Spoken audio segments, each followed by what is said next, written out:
खत द्यायला गडबड कवाच नाही करायची. खत नाही देतच आम्ही. खत दिलं तरी वॉटर सोल्युबल, ते बी 2 किलो 3 किलो नॉमिनल. पण आपले ड्रेंचिंग रेग्युलर असतात ना. ड्रेंचिंगमध्ये न्यूट्रिशन आहे, एकात्मिक अन्नद्रव्य व्यवस्थापन आहे, एकात्मिक कीट व्यवस्थापन आहे.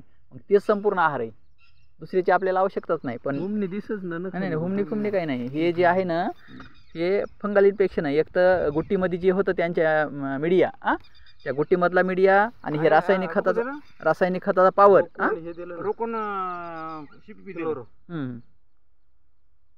रासायनिक खताचा पॉवर. दुसरी गोष्ट रासायनिक जे औषध वापरले त्याचा एक इन्फेक्शन. आणि तिसरी गोष्ट वातावरणाचं नंतर दिलं.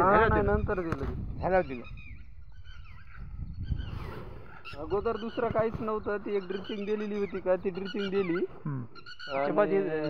मातीचं खत मिसळून टाकलं त्याच्यामध्ये. खूप झाडं गेली. 900 पुरते काय नाही.